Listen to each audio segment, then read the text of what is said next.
ಅಣುರೇಣು ಮಧ್ಯದ ಪ್ರಣವದಾಧಾರ, ಅಣುರೇಣು ಮಧ್ಯದ ಪ್ರಣವದಾಧಾರ, ಭುನಾದೀಶನೊಬ್ಬನಯ್ಯ ಭುನಾದೀಶನೊಬ್ಬನಯ್ಯ ಇದ ಪರಿಪೂರ್ಣವೆಂದನದನ್ನ.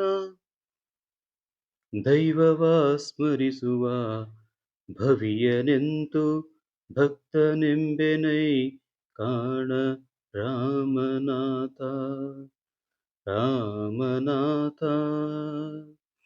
ರಾಮನಾಥ.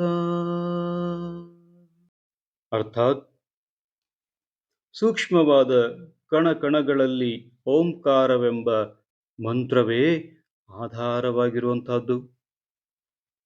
ಈ ಜಗತ್ತಿಗೆ ಶಿವನೊಬ್ಬನೇ ಒಡೆಯನಯ್ಯ. ಪರಿಪೂರ್ಣನಾದ ರಕ್ಷಕನನ್ನೇ ಸ್ಮರಿಸದೇ ಇದ್ದರೆ ಅನ್ಯ ದೈವವನ್ನ ಸ್ಮರಿಸುವ ಸಂಸಾರಿಗಳನ್ನ ಭಕ್ತರೆಂದು ಹೇಗೆ ಹೇಳುವುದು? ಜಗತ್ತಿನ ರಕ್ಷಕನಾದ ಭಗವಂತನೊಬ್ಬನನ್ನೇ ಪೂಜಿಸಬೇಕೆಂಬುದೇ ಈ ವಚನದ ಅರ್ಥವಾಗಿದೆ.